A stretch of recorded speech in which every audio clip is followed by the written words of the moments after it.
विनाशी है, अजर है, अमर है।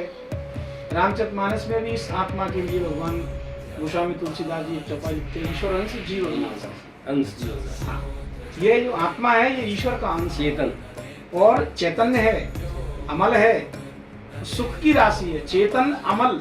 और इसका स्वभाव कैसा है? सहज स्वभाव है। इधर भागवत जी का श्लोक भी कहता है ये आत्मा कैसी है? बोले सच्चिदानंद रूपा है।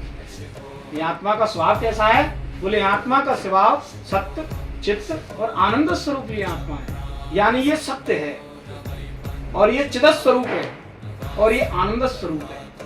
ये तीन स्वभाव आत्मा, ये तीन गुण आत्मा, सच्चित आनंद। इसीलिए पूर्ण हो गया तो तीनों को जब मिलाया जाता है तो सच्चिदानंद। सच्चिदानंद किसका नाम है? सच्चिदानंद परमात्मा का नाम है। इस आत्मा का नाम ही सच्चिदानंद है। जिस दिन ये बोध हो जाता है उस दिन जीव ही सच्चिदानंद की स्थिति में खड़ा हो जाता है। फिर वो जीव निर्भय हो जाता है, फिर वो जीव निर्विकारी हो जाता है, फिर वो जीव अभय हो जाता है। उस जीव को फिर किसी चीज का भय नहीं है। भय हमको किस चीज का बताइए? मृत्यु का ही भय है और तो हमें किसी का भय है ही नहीं। आज की स्थिति ऐसी है, जीव इतना निर्भय हो गया है कि मनुष्य मनुष्य से नहीं डरता। हिंसक प्राणियों पर भी इसकी कमांड है, क्योंकि 84 लाख योनियों में ये नर्तन ही एक ऐसी योनि है जो सब पर अपना आधिपत्य दिखाता है। सांप को भी हमने बस में कर लिया, शेर को भी हमने बस में कर लिया, भालुओं को भी हमने बस में कर लिया। सर्कस में देखो बड़े बड़े प्राणी जो हिंसक प्राणी कहा जाता है वो भी सर्कस में आके इस मनुष्य के अधीन होके कार्य करती है। हाथी की शक्ति देखिए आप, कितना शक्तिशाली जीव है और उसको भी हम सर्कस में लाके जैसा चाहें अपनी इच्छा अनुसार उसको कमांड कर लेते हैं। एक छोटा सा अदना सा महावत एक हल्के से अंकुश के द्वारा इतने विशाल काय जीव पर अपनी कमांड रखता है। समझाई?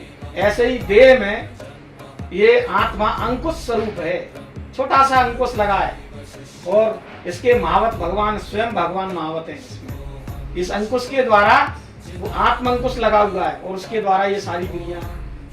जैसे मनुष्य वस्त्र बदलता है ऐसे ही आत्मा का वस्त्र है देह। जैसे मनुष्य वस्त्रों को बदलता है ऐसे ही आत्मा का वस्त्र क्या है? देह। तो मनुष्य को जब वस्त्र बदलते समय कोई पीड़ा परेशानी नहीं होती, इसी प्रकार से आत्मा जब शरीर को बदलती है तो इसमें भी क्या पीड़ा परेशानी, इसके लिए भी क्या सोच करना। ठीक है ना? तो गीता में भगवान श्री कृष्ण ने कुछ श्लोक आया, नैनम न छिद्यन्ति शस्त्राणि नैनम न दहति पावक। इसको जल नहीं सकती, आग जला नहीं सकती, जल गीला नहीं कर सकता, वायु इसको सुखा नहीं सकती। यानी कोई क्रिया ऐसी नहीं है जिससे इसको कोई आघात पहुंचता हो। और यही परमात्मा का सनातन अंश है जो कभी परिवर्तित नहीं होता। जो कभी परिवर्तित नहीं होता उसके लिए शोक क्या करना? शोक के योग तो है ही नहीं। फिर भगवान बोले तो तू क्यों शोक कर रहा है?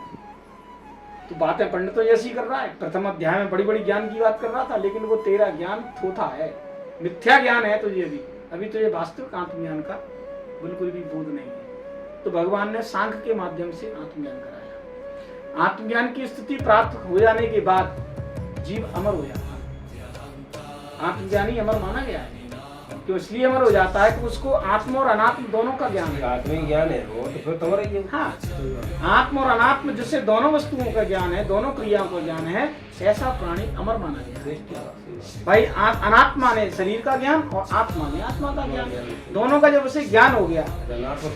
अनात्मा ने शरीर का ज्ञान यानी जड़ चेतन का ज्ञान, क्षेत्रज्ञ का ज्ञान।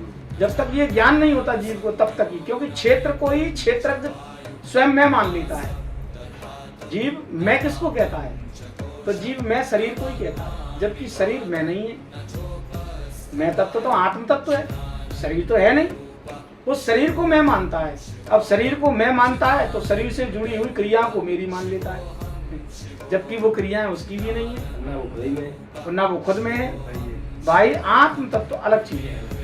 अब भगवान कह रहे हैं कि हे अर्जुन, जब तक इन चीज की तुझे ठीक ठीक जानकारी नहीं होगी तब तक ये तेरा विषाद बना ही रहेगा।